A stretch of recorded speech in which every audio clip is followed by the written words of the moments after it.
If you've just got money sitting in home equity or in an IRA, or you've been investing in stocks for the last 30 years and you've got a nice nest egg built up, they're not going to pay any attention to you at all unless you start buying. Well, I can tell you exactly. And look, the United States government has built a computer facility in the Utah desert so massive, it can store every phone call, every text message, and every email sent or received by every single American for the next 500 years. And the man who confirmed that, a 14-year CIA veteran who captured one of Al-Qaeda's top operatives, just sat in that chair right over there and told me things about your money, your home, and your privacy that I genuinely was not prepared to hear.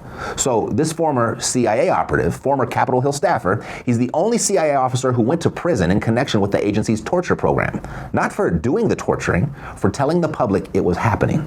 And I didn't bring him on today to retell his story. He's done that brilliantly with Rogan, with Tucker, with Diary of a CEO. What I wanted to know is the stuff that keeps people like you and I up at night. What does the government actually know about our money? And what point does your home equity or your retirement account put you on someone's radar? And if the government decides you're a problem, is there anything that actually protects you? And his answer is not in the realm of what you were thinking. He told me there are 4 specific purchases, completely legal, that immediately trigger government attention.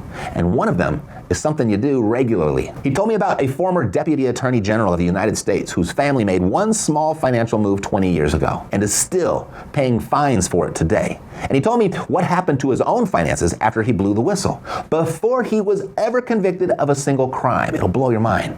But here's where the conversation took a turn that I really wasn't expecting. I asked him about the digital dollar. This is a part of the conversation that should genuinely concern all of us. And we also got into the petrodollar. And then I asked him this: what's the biggest financial lie Americans are being told right now? And his answer was so simple and so obvious that I can't believe I've never heard anyone frame it that way before. And then we got into UFOs, the Vegas shooting, Operation Mockingbird, and what happens when the CIA gets your name and has 10 minutes with the keyboard. And the one financial move the government does not want you making right now. This is one of the most important conversations, if not the most important, I've ever had on this show. So let's get into it. This is the Epic Real Estate Podcast. Contrarian takes on money, housing, and policy without the guru nonsense. Let's go, let's go, let's go, let's go, let's go. Let's go. All right. So please help me welcome to the show, Mr. John Kiriakou. John, welcome to the Epic Real Estate Show. Thank you. Good to see you. Yeah, likewise. I've become a really huge fan recently since hearing you for the first time on the Joe Rogan podcast. You're such a cool and interesting guy, and the fact that you replied to my email and accepted to be here just confirms everything amazing that I thought about you. So thank you. Thank you. It's my pleasure. It really is. I've watched a lot of your interviews getting ready for this, and there were moments where I literally paused and was like, did he just say that out loud? And you talk about this stuff like such a real person, not the press release version. And I respect the hell out of that. It's so refreshing. So just my first question as we get out the gate are just about the rules of engagement. Is there a line you won't cross, or at this point is everything fair game? Well, I bound to my CIA secrecy agreements until the day I die. So if something is what the CIA calls currently and properly classified, I can't talk about it. And what that means in general terms is sources and methods, that is the names of sources specifically, liaison relationships, not supposed to talk about specific operations that you've done with foreign countries, and anything having to do with NSA. I mean, the government didn't even admit that NSA existed until 1976. So those are kind of the 3. People ask me a lot how I'm able to talk about what I'm able to talk about. And the answer has several components to it. One, the CIA has an organization within it called the Publications Review Board. So if I write something, a book, an article, a letter to the editor, whatever, I have to send it to the Publications Review Board for clearance. 98% of the time, they'll just clear it. Sometimes they'll redact stuff. Sometimes they'll redact so much that a book it took me 9 months to write took 22 months to clear. We also have a mandatory declassification law in this country. So once something is 30 or 35 years old, it automatically becomes declassified unless there's a compelling and legal reason to keep it classified. And again, that is sources and methods, liaison relationships, or anything having to do with NSA. Or if the operation is still ongoing and still producing intelligence. Otherwise, I've been out of the CIA for 21 years. I don't have access to classified information. But I can read a newspaper like any American and do my own analysis, and they can't classify that. Got it. Super. That's kind of where I come from as far as I read a lot and I do as best I can to connect the dots. But there's a few dots that I always have to kind of make assumptions or just make put my own logic together. But hopefully we can connect some of those dots today. All right. Look forward to it. Perfect. Me too. So I know on your podcast, you always say answer the Q&A part. That's the favorite. Yeah. I like the Q&As very much. Very good. So I'm going to give you a chance to do your favorite thing today. I've got a bunch of questions here, some for the audience, some are a little self-serving, purely selfish. And one is actually from my 14-year-old boy. All right. Great. Yep. And I got them written down here so I don't forget any of them. Great. Okay, so here we go. John, you spent 14 years inside the CIA. You've seen how the government actually operates, not the press release version. When you hear people say the system is rigged, what do you know that they don't? There are several different systems within the government that I believe are rigged. I mean, let's look at electoral politics. Just to start things off, in 1972, George McGovern, who was a liberal Democratic senator from South Dakota, became the Democratic nominee for president. The DNC hated that because they knew that poor George McGovern, while he was, according to Robert Kennedy Sr., the most decent man in the U.S. Senate, he couldn't win a national election. And indeed, he lost 49 of the 50 states. And so what the Democratic National Committee did after that historic, up until that point, loss, was they created this system of superdelegates. So almost every senior level elected official in America who's a Democrat is a superdelegate. Every congressman, every senator, every governor, every lieutenant governor, every state party, leader, whatever. And there are something like 1,530 something superdelegates. So they're delegates who are unelected, but their vote for the nominee counts as much as an elected delegate's vote for the nominee. So that is how Bernie Sanders beats Hillary Clinton 60-40 in the Wyoming caucus, and Hillary wins literally every single delegate. That is how Bernie Sanders wallops Hillary Clinton in the West Virginia primary, and Hillary Clinton wins every single delegate because the deck is stacked. And the Democratic National Committee doesn't give they don't give a shit who you want to be the nominee. The backroom cigar smoking, party bigwigs, they're going to choose the nominee for the Democratic Party. Thank God the Republicans don't have a system of superdelegates. So that's number one in electoral politics. Mm-hmm. In terms of foreign policy, this is another thing. And it's not just foreign policy as it's, created at the White House or implemented at the State Department. It's as it's overseen and authorized and appropriated on Capitol Hill. Nobody is as well organized as AIPAC, the American Israel Public Affairs Committee. They've been lobbying for 75 years, and they're really, really good at it. They also are very, very well funded. And so they don't just lobby at the top levels, the White House, the Senate, the House of Representatives. They lobby at the state level.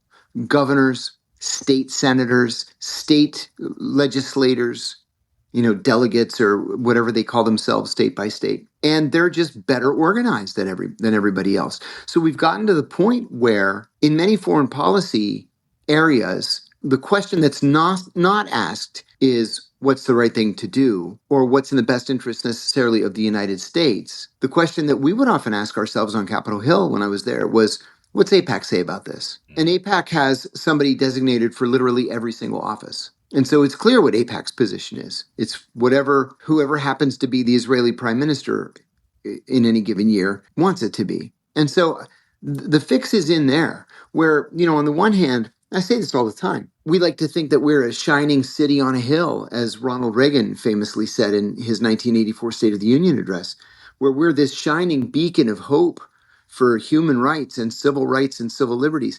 And that's just simply not true. We're just not. We can say we are all we want, but we're not because we don't even control our own foreign policy. It was a few years ago. I'm in my 50s. Never had a political bone in my body, and I think COVID kind of brought it out at me. We're all forced to stay in our house and watch how everyone performs on TV.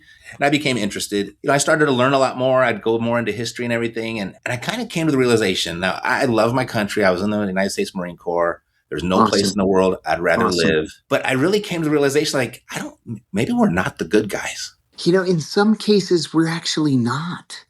I hate to say that because I went to work for the CIA because I believed in every bone in my body that we were the good guys. Every bone in my body. I was so proud to go overseas and serve. I've been to 72 countries. I was very happy to do it. Put my life on the line. Two-time there were two, let me rephrase that. There were twice attempts to assassinate me, once in Greece, once in the Middle East, and I didn't care. I was happy to do it. But then, you start questioning your leaders, like, why are they doing that? That's not in America's interest. Or why are we doing this? Or listen, as far as torture goes, we have a law in this country called the Federal Torture Act of 1946 that specifically bans torture exactly to the letter. The techniques that we used, the secret prisons and at Guantanamo and Abu Ghraib and other places. Number one, banned by federal law. Number two, not only were we the original signatories to the United Nations Convention Against Torture, which as a treaty has the force of law in the United States, we wrote it and then just pretended that it didn't exist. Number three, in 1946, we executed Japanese soldiers who had waterboarded American prisoners of war. That was a death penalty offense to waterboard somebody. In January of 1968, the Washington Post ran a front page photograph of an American soldier waterboarding a North Vietnamese prisoner. The day that picture ran, Secretary of Defense Robert McNamara ordered an investigation. The soldier was arrested. He was convicted of torture and sentenced to 20 years in Fort Leavenworth. So how is it a death penalty offense in 1946? It was worthy of 20 years at hard labor in 1968. And then in 2002, no problem. We can do it because we're the good guys. So yeah, you have to question the decision-making process in government. This is how I'm raising my son, is that you've got to question everything. And then I always follow it up, especially the stuff you believe to be true. That's right. And I think if both sides did that a little bit more often, there'd be a lot more peace in the world, certainly in the United States. I mean, I remember when I grew up and Reagan was always my favorite president until I started seeing movies being released and looking about the Iran-Contra whole thing. And meanwhile, his wife is just say no to drugs campaign. Yeah. And then Obama, who I just always thought, I voted for him the first time and I thought he was this big pacifist and everything. And all of a sudden he was the what do you call it? The drone in chief, right? Yeah, he was. He was the droner in chief. Yep. Killed 10 times more people than George W. Bush did with drones. Exactly. So you're confirming what I've seen. And then during COVID, I thought the governments were just absolutely evil during that whole thing. And it just kind of turned my whole life upside down, as it did everybody. And we're still recovering, still licking wounds over here. And I get really bitter to learn that so much of it was just a big fat lie. You get that a lot. But where else are you going to live, right? Right. Right. No, I still love my country, and I cry when I hear the national anthem. And the older I get, the more I cry. Yep, I'm with you. I feel the same way. But it makes me want to grab these guys and punch them in the face and say, what are you doing in my country? Exactly. I think that's why I'm so drawn to you, John, is I feel an authentic intellectual honesty with you. Thank you. Yep, I love that. You. I try my best. I really do. It comes through. It sometimes leads to death threats, but well, that's probably when you know you're doing it right, right? I'll tell you, I was just complaining to a friend of mine that I go on a podcast and I'm talking to this Indian podcaster and I criticized Pakistan. I didn't even criticize Pakistan. What I said was, in a conventional war, India would win, right? They have 6 times more people than Pakistan does. Mm-hmm. The death threats, I can't even clear them out of my inbox fast enough. And then I got a death threat the other day from Iraq, because I'm apparently single-handedly responsible for the deaths of 2 million Muslims. And even some Greek guy, listen, I'm Greek-American, proudly Greek-American. I go to Greece all the time, several times a year. And this guy says that I have betrayed the sword and the sheath of my ancestors, and the Spartans would have cut my head off if I were living in Spartan times. And it's like, go back to your communist party and complain to somebody else, because I'm not going to listen. Although I wasn't that friendly in my response. I was actually quite vile in my response. As you probably should have been. Perfect. All right, question number 2. Wait a minute. Was that first one from your 14-year-old? No, not yet. I was going to say that was a brilliant question. Oh yeah, no, you'll know when it comes. Okay.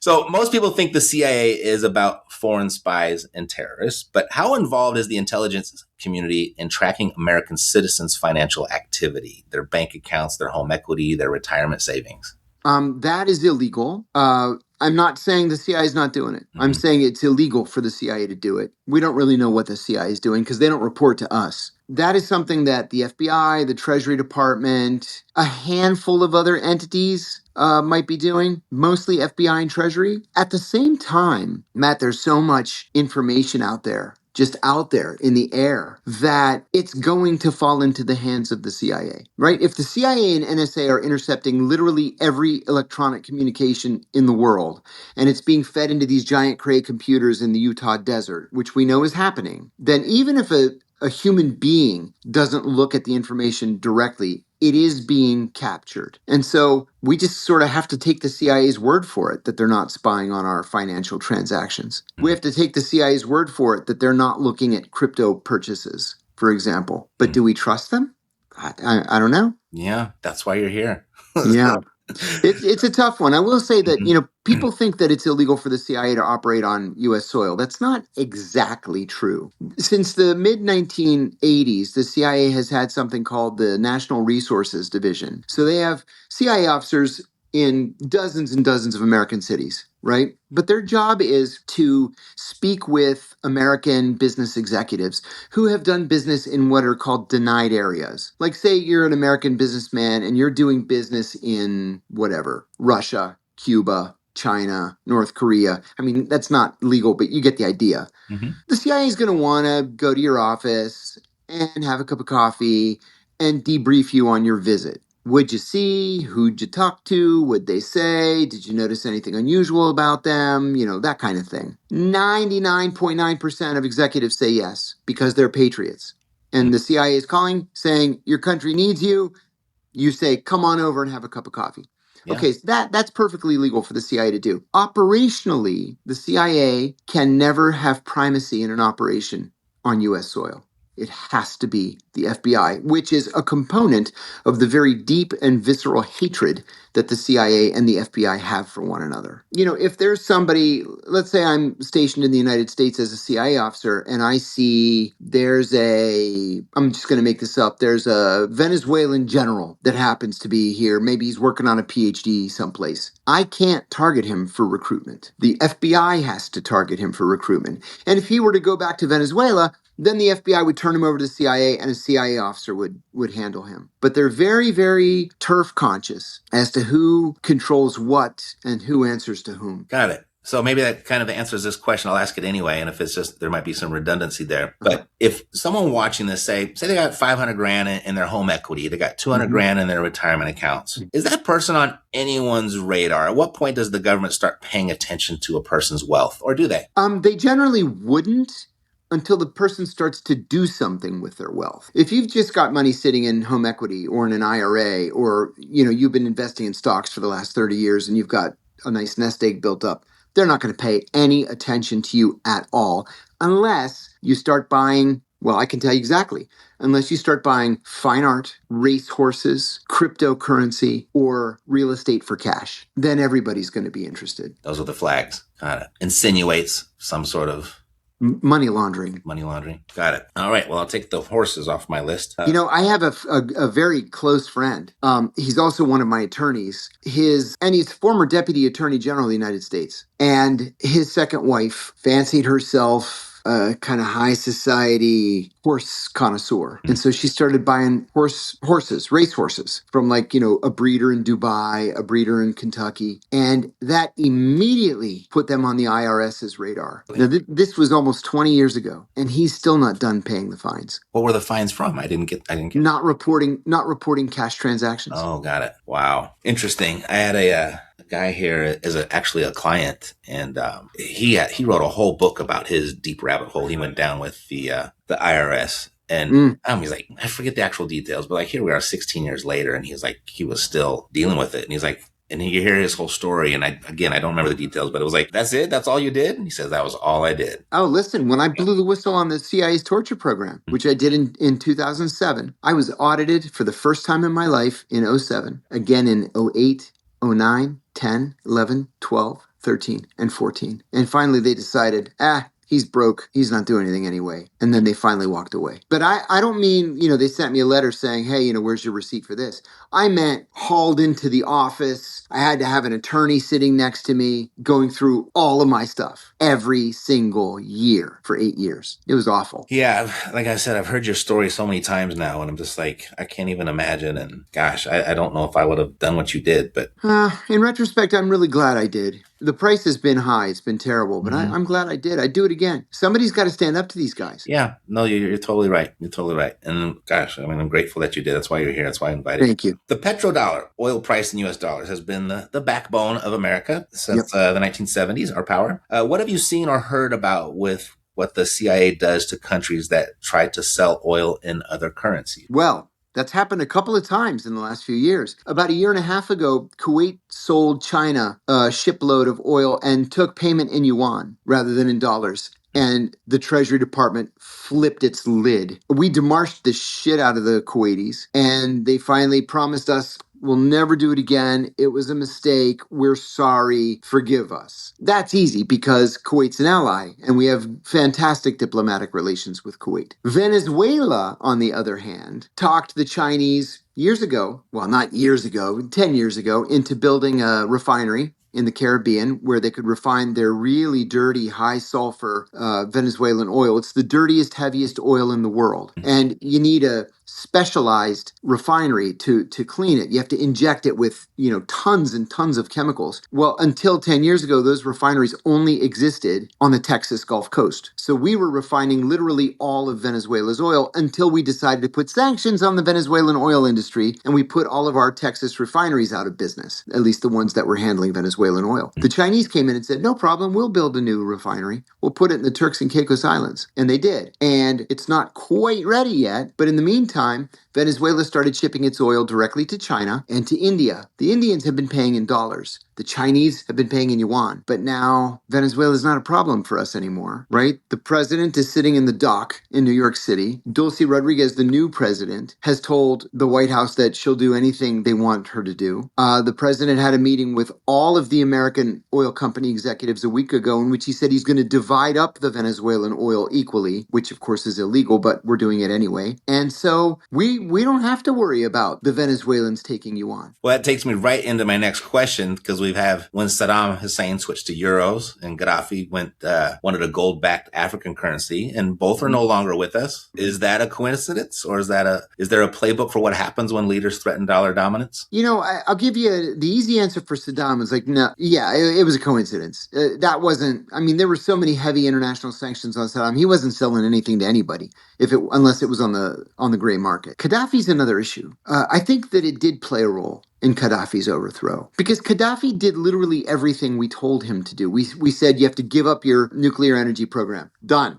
Given up. The deputy director of the CIA, Steve Kappas, flew to Tripoli when I was still there. I was the executive assistant, and he told Gaddafi, you have to give up your chemical weapons and you have to give up your biological weapons. And he said, done. I give them up. He turned everything over to us, and we overthrew him anyway. So I think that it wasn't the weapons of mass destruction. His weapons programs were nascent, and they weren't really a threat to anybody. I think what it was that he was an outcast in the Middle East for so long among the Arabs. The other Arab leaders all hated Gaddafi because he was seen as a nut, but the African leaders loved him. And so he decided in the 1990s to turn away from the Middle East and to focus solely on Africa. And one of the things that he was pushing was a gold-backed or oil-backed unified currency for Africa, like the Europeans have with the euro. And I think that was unacceptable for a lot of countries. Does BRICS have traction? Not yet, but it's something that bears watching. And I'll tell you, I think that even at this early stage, they shot themselves in the foot. It's probably a temporary setback, but BRICS stands for Brazil, Russia, India, China. Powerhouses all. economically. That's something that I would worry about if I were an American Treasury Secretary, right? I would worry about these enormous economies banding together. But then they let in the Iranians, the South Africans, the Argentines, the South Koreans. I mean, half of those countries are friends of ours. So what's the goal? And there's so much dissension amongst those. Oh my God, they can't agree even on which language to speak to each other in when they have their summits. Right. And so I heard just recently, I have a friend at the World Bank. I said, what do you make of this idea of a unified BRICS currency? Because this kind of scares the hell out of me as an American. If we want the dollar to remain the international de facto currency, this scares me. And he's like, no, don't be scared. They can't even agree on the agenda items in their meetings, let alone a unified currency. He said that a unified currency is 50 years away, and that's if all of a sudden they become, good at what they do. He said, don't worry about it. That was actually the conclusion I'd come to. I've done 2 videos on it. I've done one that was pro BRICS, that this is why it's going to happen. And I did another one after I got all the feedback in the comments. I was like, well, let me do some more research. And I was like, yeah, this is not going to happen. No. It's kind of what I left believing. But, in 50 years, we probably won't be here. So that's right. We'll be on some other category M planet. Exactly. As they used to say in Star Trek. For sure. Well, to continue on the dollar, with the digital dollar, could the government theoretically freeze your account, limit what you can buy, or penalize you for wrong purchases, all without a court order? Yes, and I think that's what we should all really be afraid of. Yeah. Like right now, it takes a court order, and they can what's called debank you. So you can't. Your checking account is closed, and then you've got to find like some credit union that might be willing to do business with you. It's a pain in the ass, but you can still survive with an electronic currency. What are you going to do? Call a toll-free number and ask them to unfreeze your electronic assets? Come on. We're all screwed if that happens. When I was arrested, I handled it proudly, It's like, yeah, I blew the whistle on the CIA's torture program. I'm proud of it. Oh, you're going to prosecute me? I'll take it. I'll hire the best lawyers I can afford, and I'll take it. Let's fight. What I didn't expect was for USAA to cancel my homeowner's insurance and my auto insurance. I didn't expect Bank of America to close my bank account and send me a check and say, we don't do business with criminals, right? Which is what they did. My life insurance was canceled. Thank you very much, AIG. And so I hadn't even been convicted of any crime. And already I can't do business with companies that I've been doing business with for 40 years. Well, with a digital currency, it's only going to make it easier for them and worse for us. Yeah. I don't know if this is true or not. I heard this. This is the part that scares me about the digital currency. I heard China actually puts a time limit on your money. Ooh. Have you heard of that? No, I hadn't heard that. To keep the economy going, you had to spend it before it expired. That sounds like a very Chinese thing to do. It does. I'll tell you, I went to China a year ago for the first time, and I had a lot of trouble using a credit card. And, for a minute, I thought, oh, well, this must just not be a credit card-based economy. It must be cash-based. And I was like, what? No, of course it can't be cash-based. It's just too many people. And I saw these signs everywhere where shopkeepers were advertising that they accept the octopus card. So finally, I asked the shopkeeper, what is this octopus card that I see signs for in the windows of every store? And he said, yeah, that's the Chinese credit card. You have Visa and MasterCard. We have the octopus card. I said, why don't you guys just use MasterCard and Visa like everybody else does? And he said, because every MasterCard and Visa transaction goes through New York, which means it's liable for sanctions. The octopus card goes through Shanghai, and you can't touch it. And I thought, you know what? We sanctioned ourselves right out of the top dog spot, where we've forced countries to create the octopus card, to create BRICS, to rely on the euro. We force them because we use sanctions too much. Anytime somebody pisses us off, sanctions. No questions asked. Unintended consequences. That's exactly what it is. For the homeowners watching this, John, someone with a paid off house, maybe some rentals, retirement account, what legal structures actually protect you if the government decides you're a problem? Is there anything that you could have done that you could have protected yourself financially? A friend of mine who's a banker told me that I could have protected myself by opening a primary account on the Isle of Man, right, which is a little island in between the UK and Ireland. And then as I needed to live, I need money for groceries, groceries or taxes or a car, I would just transfer what I needed from my account in the Isle of Man. But if I had had an account in the Isle of Man, it would not have been liable for sanctions or debanking or freezing or anything else. The government couldn't have gotten to it. I wish I had known that, 15 years ago. What country governs that island? It belongs to the UK, but it's an international banking free zone. Yeah, like Liechtenstein, for example. Okay, I've never heard of this one. Yeah, the Isle of Man, not to be confused with the Isle of Lucy from This Is Spinal Tap. No, I'm kidding. And another thing, and I learned this just recently, Wyoming is the only state in America where you can open up an LLC and not have to use your name. Yep. I wish I had known that too. I did know that. We do that as a part of our asset protection. Yeah. Mm-hmm. That's exactly what I've done. It's interesting. I think it's the reason all the credit cards are in Delaware. Delaware. There's exactly. There's no, what do they call that? Usury laws there. That's it. Yep. See how they get you? Every time. Every time. In 1933, FDR confiscated Americans' gold. Yes. Could that happen again? And from an intelligence perspective, how would the government even know who has gold, silver, or right? gold? I hate to say anything's possible. FDR did confiscate Americans' gold, and the price of gold was fixed for a very long time. My co-host on my podcast, Ted Rall, and I were talking about this yesterday, where when we were little kids and Richard Nixon was president, gold was $35 an ounce, period. It was stuck there, fixed there. You couldn't charge $1 more, $1 less. It was $35. And then he lifted the $35 hold, and it floated with the market. Well, now it's what? $5,600 last week before settling back to about $5,000. That's an awful lot of money. I think it is more likely, rather than to have Americans' gold confiscated, I think it is more likely that President Trump would value the government's gold not at $35 an ounce, which it's still valued at, but at the market rate, which would essentially just do away with the national debt, I'm told. Yeah, it's about, I did a video on that exact topic, I don't know, about a year ago when it was like at $3,500. Yeah. And it was like a wash at that point. Wow. Yeah. Wow. Okay. If the gold is still there. Well, see, and that's another question. Mm-hmm. So on my podcast last week, I had a guy who's the CEO of American Alternative Assets, which is a gold broker. And I asked him that. I said, is the gold actually there? Nobody's really seen it. And then Elon Musk said, as soon as Trump entered the White House and Elon was going to be the, Doge guy, whatever, he was going to go to Fort Knox and he was going to live stream it so Americans could see that there was gold. And then he never did. And when he was asked about it, he said, well, it's very high security, very sophisticated, high tech. I didn't want to show the special spin locks on the doors and the, come on, man. All you have to do is don't turn the camera on until you're right there in front of the gold and say, here's the gold. It's actually here. That's all you had to do. It's pretty amazing. It's like, if you get pulled over by the cops and they say, let's look in the trunk. If you ain't got anything in the trunk, you're just like, okay. Right?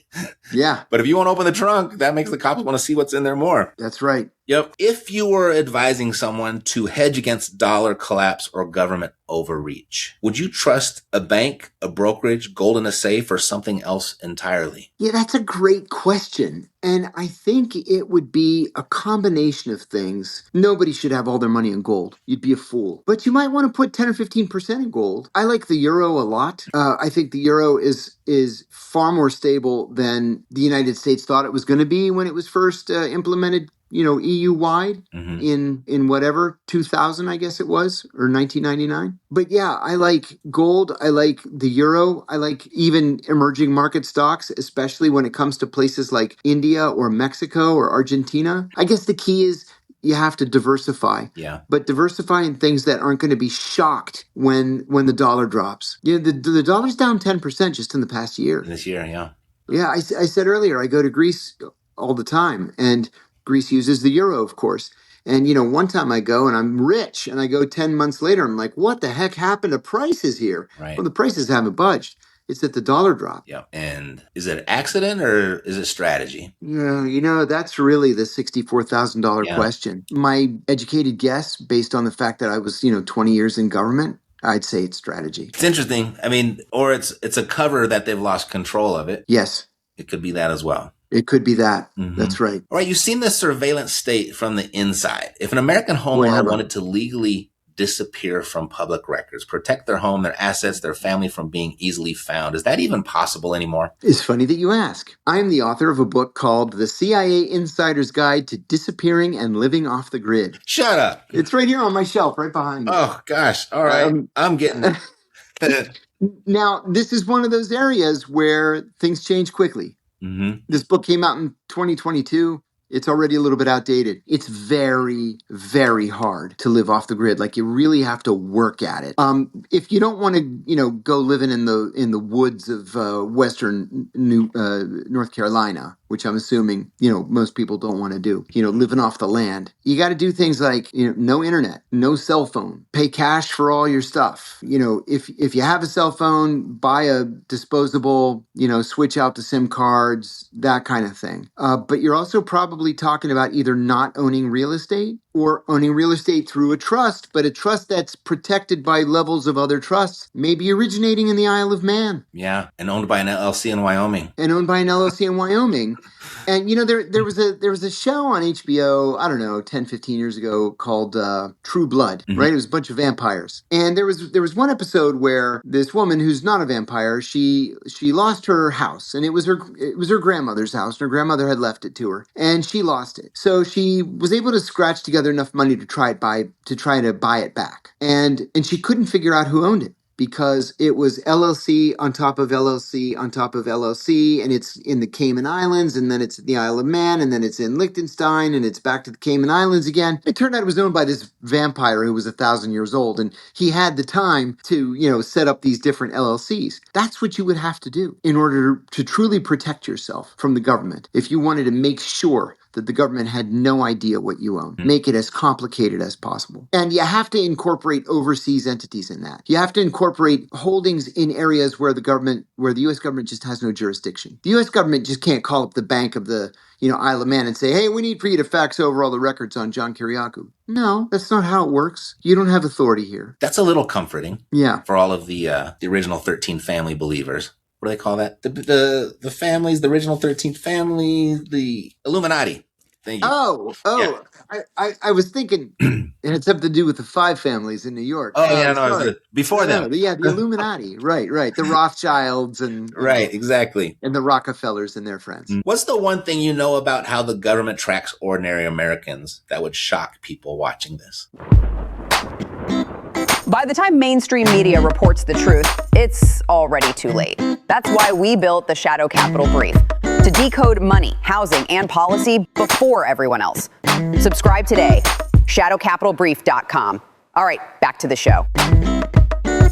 What's the one thing you know about how the government tracks ordinary Americans that would shock people watching this? Well, I'll come back to something I said a few minutes ago. First of all, it is illegal for NSA to spy on America. Illegal. Black and white law. It's even a part of NSA's charter that it may not spy on America. And in fact, about 50% of what NSA does is to spy on Americans. The rules went out the window on 9/11, and the pendulum has never swung back. So around 2004, NSA bought a gigantic tract of land in the central Utah desert, and they began to build, and it's done now. It was completed a year or two ago. They began to build the largest computer memory facility on Earth, to the point where the former head of NSA bragged that they now have enough storage space to save every phone call, every text message, and every email sent or received by every American for the next 500 years. That is shocking and sickening to me. And we would not have known that had Ed Snowden not told us. That was top secret. And Ed Snowden told us the government is spying on us. And all they have to say is, 9/11, national security. Yeah, and they called it the Patriot Act. Yeah. Who wouldn't back that? That's right. Yep. You went to prison for telling the truth. You lost years of your life. Looking back, and you've already said this, was it worth it? And what would you 100%. say I guess we could rephrase the question this way. And what would you say to someone who sees something wrong but is afraid to speak up?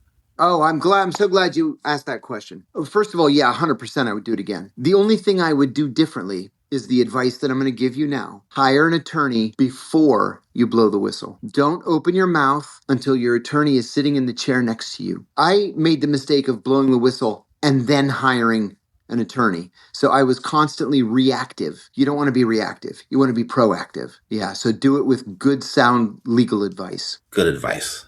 That was a great answer. For the person watching this who feels like the system is closing in on them, rising taxes, inflation eating their savings, the government tracking everything, what's the one piece of advice you'd give them to protect their family? Wow. I mean, there really isn't just one piece of advice. That's a tough one, man. You got 3 steps that you'd take first? You know, one thing I think we all should be doing is instead of bitching to each other and, John yelling about the loss of our civil liberties on podcasts, we need to be riding our elected officials. They work for us. We decide to put them into office. So they have to be responsive to us. And if we don't like what the government's doing, we need to ride these elected officials to make sure that they vote the way we want them to vote. I've worked on Capitol Hill both on the House side and on the Senate side. The House side as a junior staffer, the Senate side as one of the 4 senior most staff members on the Senate Foreign Relations Committee. And if there was one thing I learned, it's that they're all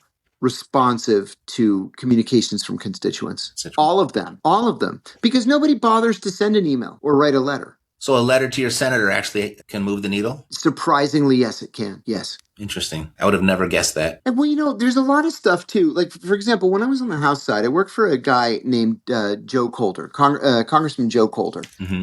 Sorry, let me fix this. Joe is a good guy from the western part of Pennsylvania, my hometown area. And, we would get letters like, Dear Congressman Coulter, please co-sponsor the National Save the Bald Eagle Act. We never heard of the National Save the Bald Eagle Act. So I would call the pages or the clerk's office and say, can you send a page with a copy of the National Save the Bald Eagle Act? And then they would send some 16-year-old kid would come with the physical. Now it's all computerized, of course, but with the physical bill. And I'd read it and I'd say, yeah, looks good to me. And I'd give it to the legislative director and he'd say, okay, we'll co-sponsor. Just like that. Well, there are hundreds of bills that are sponsored every single day in Congress. You can't keep them all straight. So if a constituent writes and says, I want you to do this, 9 times out of 10, we're going to do it. It's worth taking the time. All right. Well, I'll give you another example. Sure. I mentioned several times already that I'm a proud Greek American. And so I'm on a bunch of Greek listservs and mailing lists and stuff. And I got an email the other day, an automated email saying that the Pentagon has decided to lift its objection to the sale of F-35 fighter jets to Turkey. I don't want Turkey to have F-35s.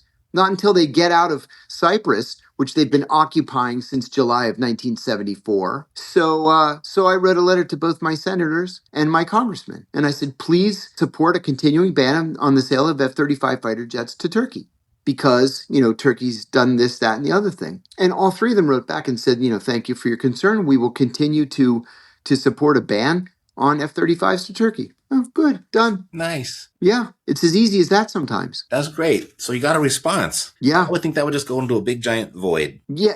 And I think that's what most Americans think. Mm-hmm. But in fact, you're not going to hear from the congressman or the senator himself. You're going to hear from some junior or mid-level staff member. But they keep very closely, cultivated statistics on who's saying what about what in their email traffic. And so if it's not just, John saying don't sell F-35s, it's, 1,200 Greeks from around the state, then by God, they're not going to sell F-35s. And I get what you're saying and totally believe your experience, but there seems like there's so much exterior events going on that would contradict that. And well, on some of these big issues, you're right about that. On some of these big issues, like, for example, a friend of mine wrote to her congressman and said, please support cutting off aid to Israel and giving the aid to Palestinian famine relief. And then the congressman writes back like, yeah, nice try. Mm-hmm. I'm thinking more like domestically, really. I think there's the more flagrant examples. I mean, look no further than just the state of California, where I was born and raised. I was 5th generation from California. It just seems everything that they do policy-wise is bad for the state. I mean, just with the mass exodus of people, and now he's chasing out all the billionaires. I'm just like, what are you doing? Two congressional districts worth of people moved out of California. 2 congressional districts. Mm-hmm. It's incredible. Yeah, I was said that, if it doesn't get votes or doesn't make money, it doesn't get done. So it certainly seems like it would be driving away votes. So there would be money flowing in somewhere from the decisions they're making. Yeah, somebody's making money at some point. That's $6 a gallon of gas. That money's going somewhere. And so is the homeless fund. I paid $247.9 today in Virginia. Thank God. You're in Virginia? Oh yeah, I can't imagine paying that Wait, kind you of didn't money. leave far, did you? You didn't move far. No, no, not at all. And I live literally walking distance from the CIA. I figured I'm not letting them force me out. If they don't like me living nearby, then they can leave. That's great. I would have never imagined that. I would have never guessed that. Let's see. Getting close to the finish line here, John. Thank you for your grace. You bet. So what's the one financial move the government does not want Americans to make right now? I would guess that the government is not at all keen on Americans investing in foreign companies, foreign funds, or foreign real estate because they get nothing from it except maybe a couple of dollars in, at tax time. But the growth in the stock, the growth in equity in the real estate doesn't help the US government in any way. And I think what the government really wants, it wants everybody to just buy bonds, right? Because they can continue to finance these out of control budgets. They can continue to pay the interest on the national debt, which is more and more and more every single year. And we're coming very rapidly to a tipping point. But if you're investing your money overseas, Uncle Sam gets none of it. Makes all the sense in the world. Makes more sense than I thought the answer I was going to get. that was the obvious one on the surface level. What's the biggest financial lie Americans are being told right now? That we can have guns and butter. Yeah. You remember when you were a kid and you were in school, we were taught for the first time in 5th grade about the federal budget and how our elected officials have to make a choice between guns and butter. Butter being, an infrastructure bill, an education bill, that kind of thing. And guns being the military budget. We can't have guns and butter. We can't. We can't afford it. We have a $1.5 trillion defense budget. Well, it's not. It's almost $1.5 trillion. Anyway, my point is, it's bigger than the next 8 largest countries combined. That is untenable. I travel the world. Constantly I'm traveling and I see other countries with better airports, with better hospitals, with better interstate highway systems, with better, bridges, with national train systems that actually get you places at 350 miles an hour. Why don't we have that? Well, we don't have it because we're spending all of our money on weapon systems. Why do we have to be the policemen of the world? How come the Chinese get to have all these things? I'd love to be able to go from New York to Chicago in 3 hours, but we can't because we spend it all on the military. Or waste. There's a lot there. Yeah, you can say that again. I think about again, I was born and raised in Los Angeles. I've been hearing about the bullet train since I was in elementary school, I think. Yeah. What about the Hyperloop? Yeah. Elon Musk came in and said, well, we're going to make this vacuum tube that's going to stretch from Los Angeles to San Francisco. You'll be able to get there in an hour, going like 400 miles an hour on, this magnetic thing through this giant tube. The government won't do it, he said, so I'll do it. And then he's like, nah, too expensive. Never mind. I'm out here in Vegas. It's interesting to see his boring company at work. Oh. That's a wild one. I'll tell you a funny story before we leave. Mm-hmm. As a hobby, I like to write television pilot scripts. And I've had some success, humbly. I've sold 8 of them. And it got me to the point where I have an agent, I have a manager, I have an entertainment attorney, I even have my SAG card. And I had an idea for a news-based show that I wanted to pitch. A good friend of mine at the time says, wait a minute, before you go out to LA and pitch it, he said, my best friend from high school was just named the president of NBC News. Why don't we call him and we'll pitch it to him? And if NBC's not interested, then we can go out to LA and, pitch it to the other networks. I said, great. His friend's name was Ben. So we called Ben and he says, well, as it turns out, I'm going to be in Washington. This is in 2009, early 2009. I'm going to be in Washington for a big fundraiser at the White House. So why don't we meet at the Hay Adams Hotel across the street from the White House in the bar down in the basement? And as soon as I finish the dinner, I'll just walk across the street and we can talk about your idea. I said, great. We're supposed to meet at 9. He calls at 9. He says he's running 15 minutes late. And do we mind if he brings a friend? I said, no, don't mind at all. The more the merrier. So he comes at 9:15 with this guy, and Ben and my friend Rich are hugging each other. Oh my God, I haven't seen you since we graduated from high school. Oh my God. Rich says, this is my friend John. I said, hi Ben, nice to meet you. Ben says, this is my friend Elon. I said, hi Elon, nice to meet you. The 4 of us sit down at this table. So they're talking about which girl they banged in high school and remember this teacher, whatever happened to that teacher. And I'm just sitting there like bored. I want to pitch my show. So I said to the other guy, I said, so Elon, what do you do for a living? And he goes, oh, I have this passion for technology, and I made this company called PayPal, and then I sold it for like $1 billion. And then I took that money and I bought another company called Tesla, and then I have another company called SpaceX, and we're going to go to Mars, and we're going to colonize Mars, and we're going to put a big bubble, and there's going to be oxygen in the bubble. Not everybody's going to make it, but they're going to be pioneers. They're going to be like the pilgrims. And I go, wait a minute. Are you Elon Musk? And he goes, yeah. I said, the Thomas Edison of our time. He goes, I don't know. I guess so. But anyway, we're going to go to Mars, and there's going to be this big bubble, and there's going to be oxygen in the bubble, and we're going to farm on Mars. And I sat there like this for the rest of the night, never pitched my show. He never stopped talking for the rest of the night. And afterwards, they left, and I said, I can't believe I met Elon Musk and that he's a nut. It's a good story. It's a good story. What does the intelligence community know about the next financial crisis they're not telling us? You know, I'm not sure that the intelligence community as a community knows much of anything.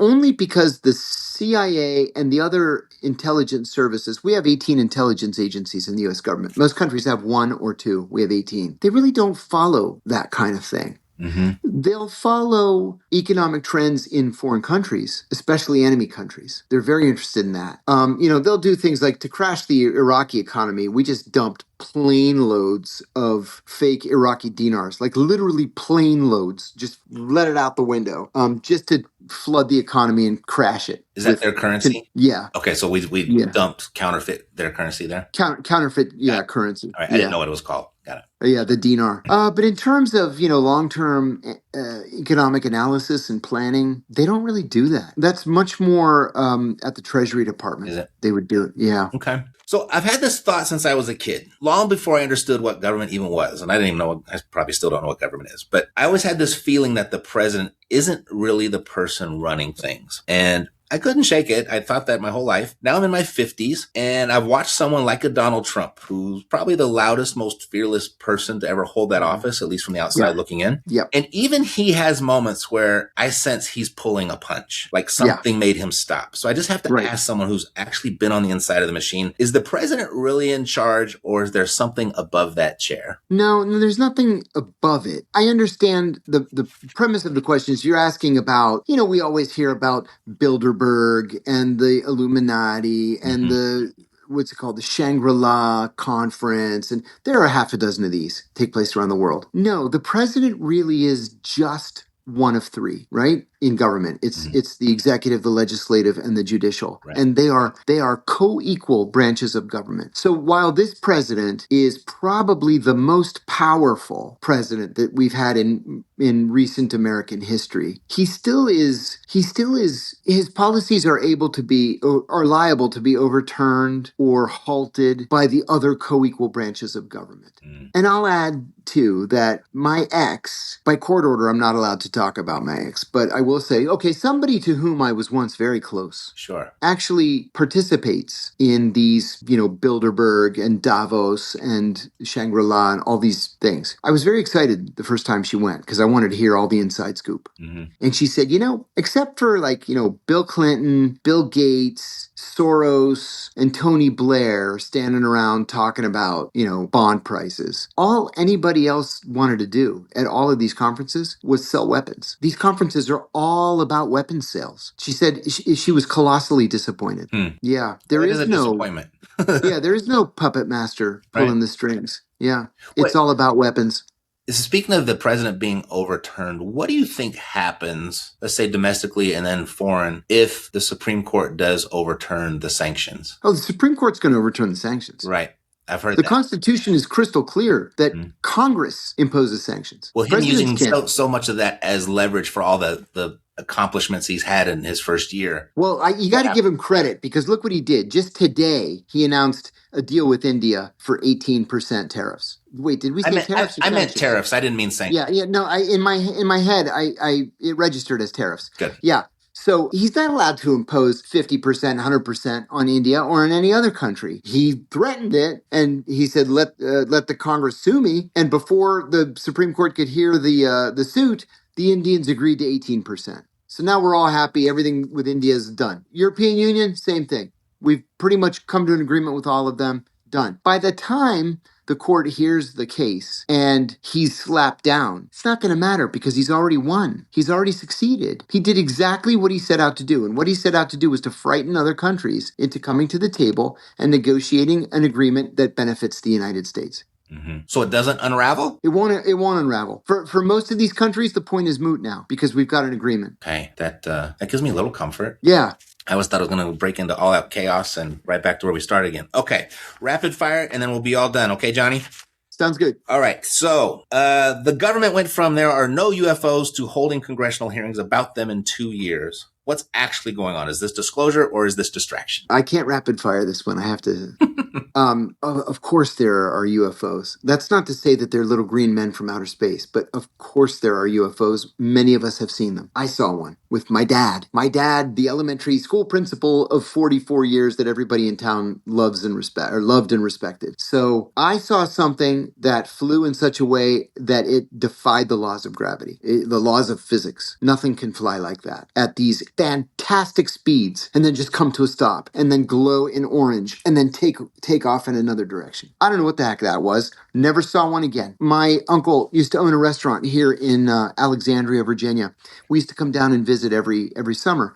And because the restaurant was right by the Pentagon, they would get a lot of, pilots. Every single one of those pilots, every single one of them would talk about the UFOs that they saw. And some of them would see them come straight up out of the ocean off the coast of Norfolk, Virginia. Like, what is that? What are they doing down there? So I always believed that there was something. Right. So are they spoon-feeding us this information? I think that they are because I think they're afraid of panicking people. Mm-hmm. And I think that what leaked from the Pentagon in September of last year, where off the coast of Yemen, one of our F-18s fired a Sidewinder missile at it, and it bounced off. I saw and that. The thing just turned. Mm-hmm. Yeah, my God. It's like, how do you explain that? You can't explain that. Mm-hmm. So people weren't panicked by it. And I think now that the government understands there's not going to be panic, we're going to see more and more, whether through official releases or through whistleblowers.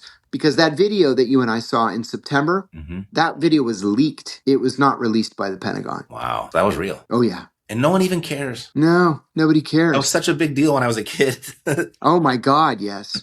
I'll tell you what, for years after I saw that thing, I would always look out for another one. Mm-hmm. Always. And I never saw anything else again. Ever. Everyone's got their face in their phones. No one's looking up anymore. Yeah. All right. This is from my son. My 14-year-old will never forgive me if I don't ask. Has the CIA ever investigated Bigfoot, even as a side project? No, that's a fun question. No. And I'll tell you why. It's because I'm going to quote the deputy director of the CIA for whom I was an assistant. Mm-hmm. He said the job of the CIA is to recruit spies, to steal secrets, and to analyze those secrets so that the president can make the best informed policy. It's as simple as that. Mm-hmm. And Bigfoot is not in those boundaries, you're telling me. No. I'd love to see a Bigfoot. I mean, God knows they're spotted in like 48 states. Right. I'll let him down easy tonight. This is one that I have being here in Vegas. October 1st, 2017, 60 people dead. Yeah. Largest mass shooting in American history. Yes, indeed. And then silence. No motive, no follow-up. The story just vanished. No, we don't even know what the motive was. Why'd the guy do it? Right. What does that tell?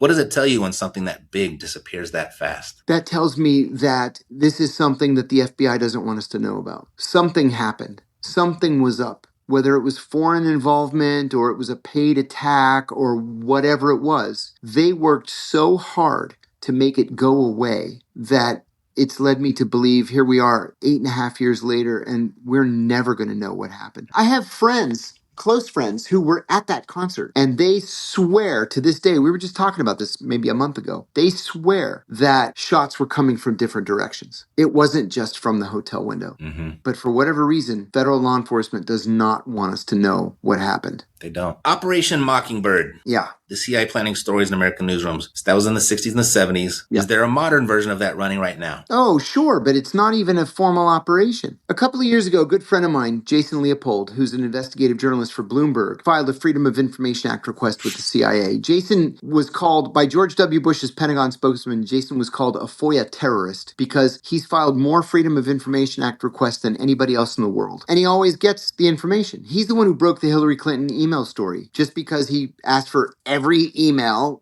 sent or received by Hillary Clinton. So anyway, Jason was bored. a couple of Christmases ago. And so he filed a Freedom of Information Act with the CIA for all communications between the CIA's Office of Public Affairs and every journalist. They'll tell you have to wait 30 years, 40 years, 50 years until they finally get to it. No, the law says they have 60 days to respond. So he filed a lawsuit. He won. They had to pay his legal fees, which happens every single time he files a FOIA request. What he found were several interesting things. One was that Ken Delanian, who is the chief national security correspondent for NBC News, was sending his articles to the CIA for clearance before he sent them to his own editor. What is that? Wow. He also found that there was a young, hungry, independent journalist who actually broke a serious story. He sent the story to the CIA for comment. He said, "I'm publishing this tomorrow. Do you have any comment?" The CIA wrote back and said, "So help us God, if you publish this story, we will never speak to you again. We will never pass any information to you again, and you will never be invited to the Christmas party ever again." And he killed his own story. So you don't need to recruit